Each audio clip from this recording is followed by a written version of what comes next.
Bonjour à tous, c'est Tolo et bienvenue sur ce podcast où on parle de savoir ésotérique, occulte, religieux et de tous ces autres thèmes qui dépassent la pensée cartésienne et la science moderne et qui nous permettent d'approcher le monde d'une manière plus spirituelle et donc de comprendre le pourquoi en un mot et le pourquoi en deux mots, soit l'origine et le but de l'humanité.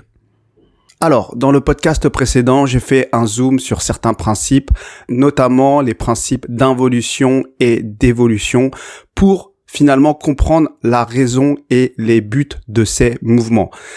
En fait, beaucoup de personnes semblent vouloir se connecter au monde de l'invisible pour des raisons qui leur sont propres, notamment leur évolution ou à des fins thérapeutiques pour leurs clients.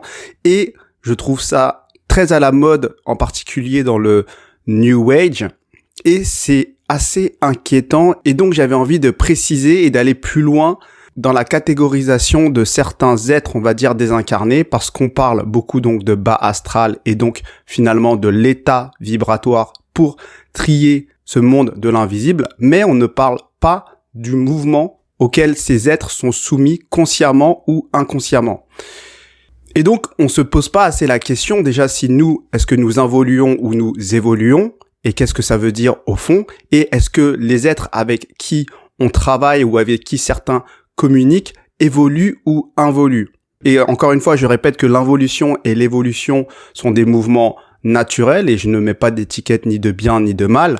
Mais si notre mouvement à nous est l'évolution, pourquoi travailler ou communiquer avec des êtres qui involuent et qui n'ont pas forcément les mêmes objectifs que nous? Et du coup, on peut se poser cette question, donc, a-t-on le même pourquoi ou les mêmes objectifs?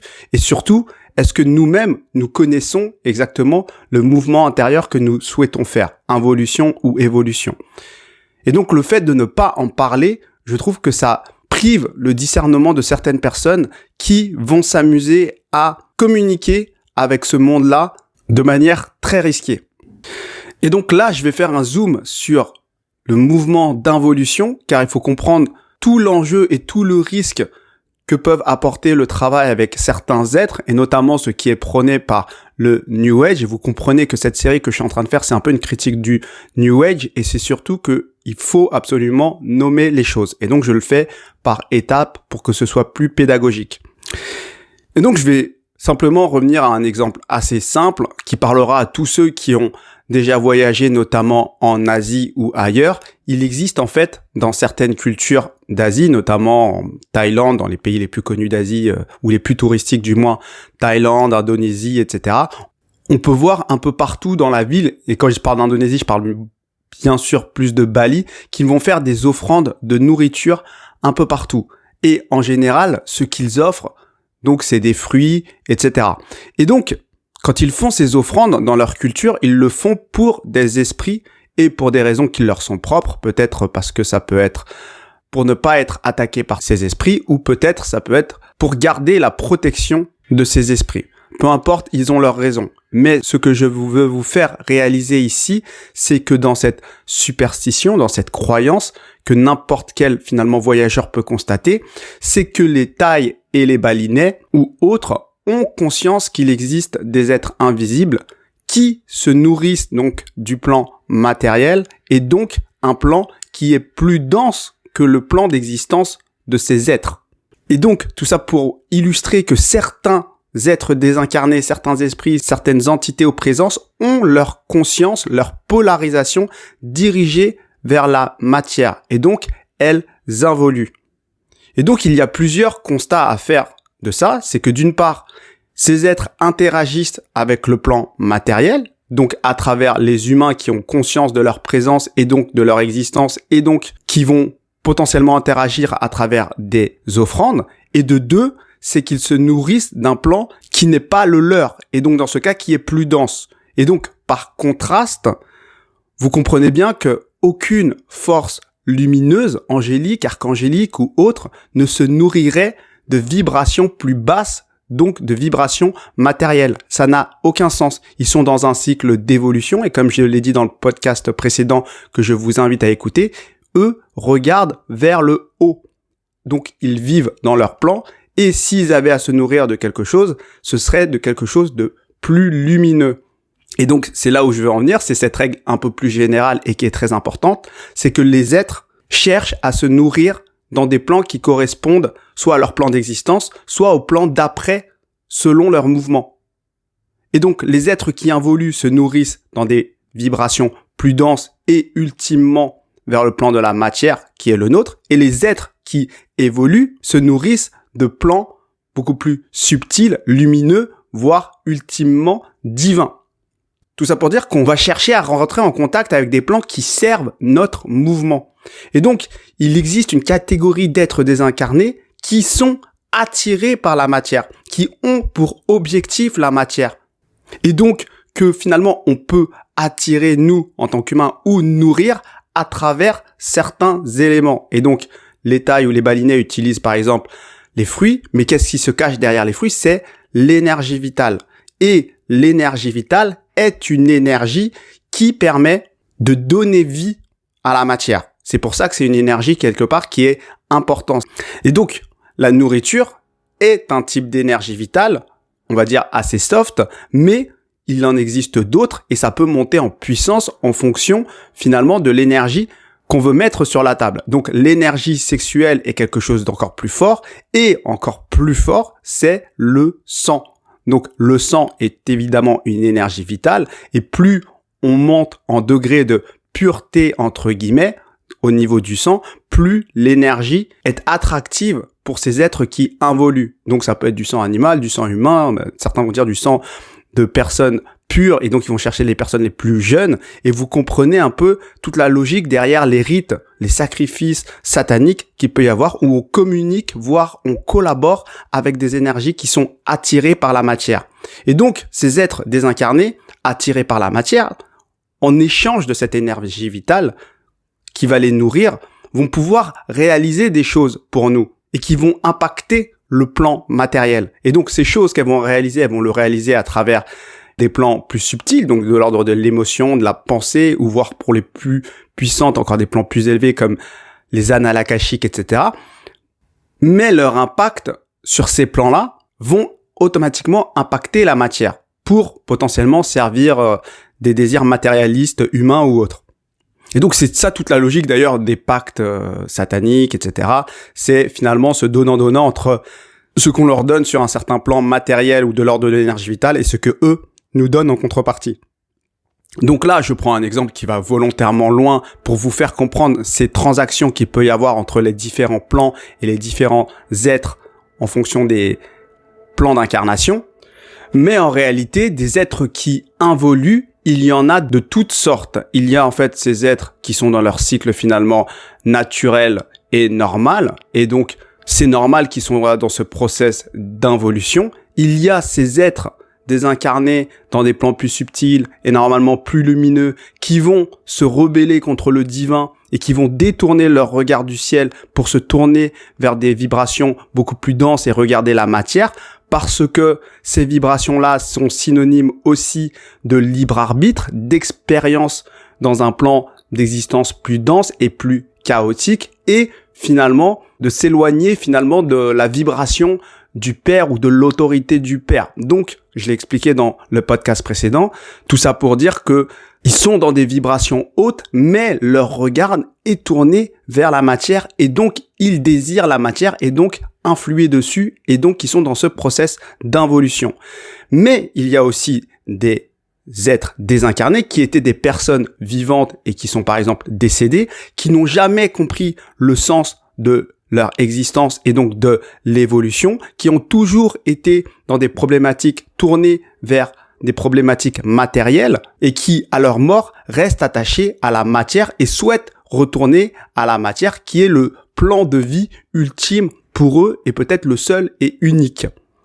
Car ils ne connaissent que ça et ils n'ont eu du plaisir qu'à travers ça. Et autant vous dire que ce genre d'être désincarné augmente particulièrement dans nos sociétés. On est un réservoir de ce type d'être parce que on a complètement tout déspiritualisé et donc beaucoup de personnes ne sont plus du tout tournées vers l'esprit et vers les plans plus lumineux. Et donc, ces personnes-là, ces personnes qui ont vécu leur existence complètement coupées de ce mouvement d'évolution et de ce regard focalisé vers le haut, ne se tourneront pas plus vers le haut à leur mort parce que, en réalité, ils n'y trouveront peut-être même pas de plaisir à se soumettre à des principes qu'ils n'ont jamais finalement ressentis. Et ils préféreront, entre guillemets, le chaos, des vibrations plus denses, qui sont quelque part synonymes pour eux de liberté, de choix, de libre arbitre, etc. Donc, peu importe finalement en réalité de quel type d'être désincarné on parle, mais entre guillemets pour l'être humain, il y a deux types d'êtres, selon lui en tout cas, qui l'impactent, ceux qui lui veulent du mal et d'autres qui lui veulent, entre guillemets, du bien. Et donc, c'est important parce que c'est un peu toute la grille de lecture que peut avoir, entre guillemets, le New Age pour catégoriser tous ces êtres-là. Est-ce qu'il te veut du mal ou est-ce qu'il te veut du bien? Alors que pour moi, ce n'est absolument pas suffisant. Parce qu'on ne donne pas exactement toutes les informations. Et j'expliquerai un peu plus en détail pourquoi. Moi, je trouve que c'est quelque chose qui est beaucoup occulté par certaines pratiques New Age, finalement, ces éléments d'involution et d'évolution et finalement leurs répercussions. Parce qu'on décide de travailler avec des énergies, des êtres désincarnés, des guides, des hiérarchies. Et l'objectif ultime pour le New Age et toute cette idéologie-là, c'est que leur objectif à ces êtres-là, ce serait d'aider l'homme à évoluer. Et c'est pour ça que je disais que, a priori, ce sont des énergies qui nous feraient du bien. Et donc, pour nous aider à évoluer, on recevrait donc des enseignements, des soins, et à un certain niveau, ce serait difficile de critiquer ça, ce serait difficile de critiquer ce genre d'enseignement ou ce genre de guérison ou autre. Mais il faut comprendre que ces êtres-là sont relativement plus omniscients que l'homme puisqu'ils ont accès à d'autres plans beaucoup plus subtils, évidemment. Donc, ils ont des informations sur toi à travers des différentes mémoires, etc. Ils ont des capacités d'action sur les plans mental, émotionnel et autres. Mais la question, c'est quel est leur réel intérêt derrière? Oui, ils peuvent t'aider, mais est-ce qu'ils font le même mouvement que toi? Donc eux, bien sûr qu'ils veulent influer dans la matière, bien sûr qu'ils veulent le faire avec ton consentement, et bien sûr que toi, tu leur permets de te connecter à cette matière. Mais est-ce qu'en réalité, ils servent ta réelle évolution dans ce mouvement dont je parlais, qui est le cycle d'involution et d'évolution? Parce que les êtres désincarnés qui sont tournés vers la matière, le fait qu'ils soient désincarnés n'en fait pas des êtres beaucoup plus lumineux. Le fait qu'ils ne fassent pas partie, entre guillemets, du bas astral n'en fait pas des êtres plus lumineux. Un ange qui se rebelle n'est pas un être lumineux. C'est simplement un ange qui a détourné son regard de l'esprit vers la matière. Donc, ces êtres, oui, peuvent apporter des choses, mais ils viennent résoudre les problèmes de ton ego, de type tes blessures familiales, karmiques, transgénérationnelles, etc. Mais il s'agit de ton ego parce que tu souffres à ce moment-là, etc. Et c'est pour ça, d'ailleurs, que tu rentres en thérapie, c'est pour ça que tu rentres en coaching, c'est pour ça que tu rentres plus généralement dans ce type de mouvement New Age, c'est parce que ton ego de base est blessé. Et ton ego, c'est le moi inférieur de ton être. Donc, là où je veux t'amener, c'est que ces êtres-là te gardent concentré, focus sur ce moi inférieur. Parce que ce moi inférieur, c'est celui qui est le plus proche de la matière. Et donc, quand ils te bloquent dans ce type de problématiques et qui ne sont finalement pas résolues, mais comme une séance de coaching, entre guillemets, te garde dans ton ego, eux, ils font la même chose, mais sauf que tu fais appel à des êtres désincarnés pour régler certaines problématiques énergétiques. Mais ils n'ont aucun intérêt à ce que tu évolues et que tu te connectes à ton moi supérieur, à des plans beaucoup plus lumineux et à faire un travail qui est d'évolution et qui n'a rien à voir avec le travail, entre guillemets, thérapeutique, de coaching, etc., qui est vraiment un travail de l'ego, même s'il fait appel à des forces énergétiques désincarnées, etc. La voie d'évolution est tout autre, et j'en ai un peu parlé dans mon précédent podcast, je vais un peu aussi revenir dessus ici, mais c'est pour te dire que déjà, si toi, tu arrives avec un problème dans ton ego pour des raisons de blessure, quelles qu'elles soient, que ton thérapeute est focalisé à résoudre ce problème de ton ego et qu'il fait appel en plus à des énergies qui sont focalisées sur ton ego, mais comment veux-tu sortir de cet ego? Comment veux-tu te connecter à des plans supérieurs? Alors que l'évolution, comme je l'ai dit dans mon précédent podcast, c'est faire descendre l'harmonie qui se trouve dans les plans d'en haut, et donc dans les plans angéliques, archangéliques, divins, et de toutes ces vertus, de ces lois harmonieuses, et les faire descendre dans la matière. Mais cette harmonie qu'il y a là-haut, c'est un peu comme le soleil qui vibre et qui joue sa note. Ils ne viennent pas se tourner vers la matière. Ils se tournent vers leur mouvement à eux, qui est le mouvement d'évolution. Et de par leur présence, leur existence et la note qu'ils jouent dans la création de façon harmonieuse, les êtres qui sont en dessous, dans des vibrations plus denses, doivent se connecter, ouvrir la porte de leur être pour faire descendre l'harmonie. Mais en aucun cas, elles viennent communiquer avec nous pour résoudre les problèmes de notre ego. Si le soleil vibre de telle manière, il ne va pas s'adapter, il ne va pas changer sa manière de rayonner parce que sur un endroit de la planète Terre, il y a un endroit qui est à l'ombre et qui se trouve dans une grotte. Il en a rien à faire. Ça, c'est la frustration de l'ego humain. Comme toutes les problématiques de ta vie, c'est la frustration de ton ego. Donc, que tu les résolves en soi, il n'y a pas de souci. Tu les résolves comme tu fais du coaching, comme tu fais de l'hypnose ou autre. Et ça reste entre toi et toi. Ou toi, à la limite, et un accompagnant. Et tu es conscient du plan sur lequel tu travailles. Et donc, ce plan sur lequel tu travailles, c'est le plan de l'ego, du moi inférieur, de ta souffrance matérielle, familiale, amoureuse, relationnelle, peu importe. Mais que tu penses que tu travailles sur ces problématiques avec des êtres désincarnés et que tu penses faire un travail spirituel d'évolution et de connexion à des vertus, des lois, des principes supérieurs, pour moi, c'est là qu'est l'illusion du New Age. C'est que les êtres avec qui tu travailles, c'est des êtres qui sont tournés vers la matière. Et tout le New Age te crée une hiérarchie soi-disant lumineuse qui vient aider l'homme. Mais l'homme n'a pas à être aidé par des êtres qui sont en train d'involuer. Il n'a pas à être aidé sur le plan matériel pour une voie d'évolution spirituelle. Et c'est pour ça que il y a un vrai souci d'illusion avec le New Age. L'initiation, la voie de l'évolution, c'est quelque chose qui dépasse le mental, qui va toucher tout ton être, qui va arriver à travers des pratiques. Bien sûr qu'il y a eu des personnes exceptionnelles qui ont touché des plans angéliques, archangéliques, etc. Mais ces personnes sont extrêmement rares et elles apparaissent comme ça pour faire une sorte de transfert à travers des enseignements et surtout transférer les pratiques pour le commun des mortels.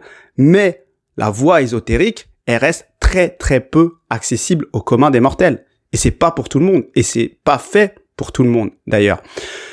Donc, quand j'entends dans le New Age les personnes qui se connectent à Marie-Madeleine, à telle entité, à telle divinité, etc., pour moi, il y a quelque chose qui n'est vraiment pas juste. Elles ne se connectent pas à des êtres lumineux.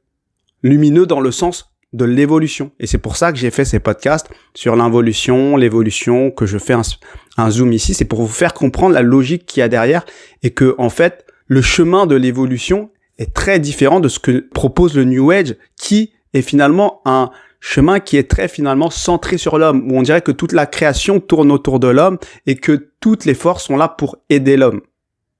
Et que donc, ils vont nous donner des enseignements, ils vont nous donner des guérisons, ils vont faire les intercesseurs, etc. Mais ça ne se passe pas vraiment comme ça. Et pour vous en convaincre, je vous assure, connectez-vous à tout ce qui est être physique, comme le soleil, comme toute la création, toute la nature. Et ben, les mondes angéliques, c'est la même chose. Ils vibrent, ils jouent leurs notes, et plus ils sont élevés dans la hiérarchie, moins ils ont de, entre guillemets, libre arbitre ou d'ego.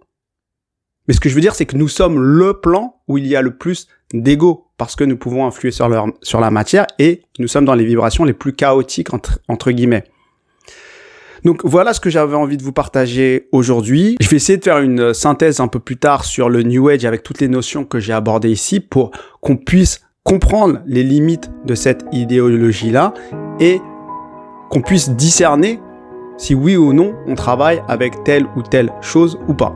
Donc voilà ce que j'avais envie de vous partager. N'hésitez pas à commenter, à partager et à vous abonner. Je vous souhaite à tous une bonne journée et à bientôt.